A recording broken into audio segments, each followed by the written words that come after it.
আসসালামু আলাইকুম। আশা করি সবাই ভালো আছেন। বায়োমেডিক্স এআই টিউটোরিয়াল সিরিজে আপনাদেরকে স্বাগতম। তো আমরা যদি আমাদের ব্রাউজারে বায়োমেডিক্স এআই ওপেন করতে চাই, তাহলে সেটা কি করতে হবে? যেকোনো ব্রাউজার ওপেন করেন। ব্রাউজার ওপেন করে viomedixai.com হ্যাঁ? লিখে যদি এন্টার প্রেস করেন, তাহলে কি হবে? আমাদের বায়োমেডিক্স এআই এটা হোম স্ক্রিন প্রদর্শিত হবে। তো কি করতে হবে প্রথমে?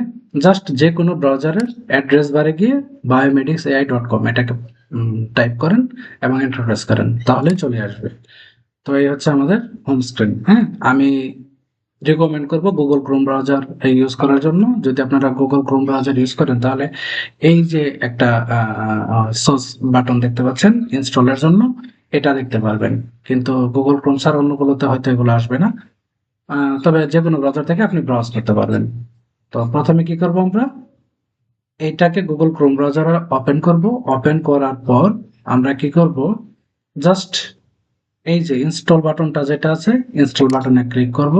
এরপর আবার ইনস্টল এটাতে ক্লিক করব। তাহলে কি হয়ে যাবে? আমাদের এই যে বায়োমেট্রিক্স এআই এর যে অ্যাপটা আছে, সেটা কি হয়ে গেল? আমাদের সিস্টেমে ইনস্টল হয়ে গেল, অর্থাৎ আমাদের কম্পিউটার ইনস্টল হয়ে গেল। এটা আপনি যদি মোবাইল ব্রাউজার থেকে ব্রাউজ করেন, সেক্ষেত্রেও এই একই রকম দেখা যাবে। জাস্ট ওই বাটনটাতে প্রেস করবেন, তাহলে আপনি মোবাইলে এটা অ্যাপস হিসাবে ইনস্টল হয়ে যাবে।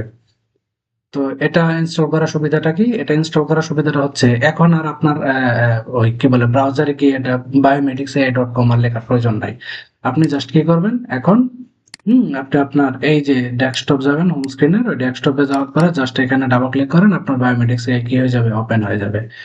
তো এই হচ্ছে সুবিধাটা। হ্যাঁ, এখন আর ওই ব্রাউজার লাগবে না, ব্রাউজার গিয়ে biomedicsai.com এটা লাগবে না। তো এই হচ্ছে আমাদের বায়োমেডিক্স এর হোম স্ক্রিন। প্রাথমিক অবস্থায় এটা এরকমও থাকতে পারে, বিভিন্ন সময় বিভিন্ন রকম দেখা যেতে পারে। এটা সিঙ্ক করা, যেহেতু প্রতিদিন ভিন্ন ভিন্ন ইউআই আসবে। হ্যাঁ, তো আজকের ভিডিও এই পর্যন্তই। পরবর্তী ভিডিও দেখার আমন্ত্রণ জানিয়ে আজকে শেষ করছি এখানে, এই পর্যন্তই। ধন্যবাদ সবাইকে।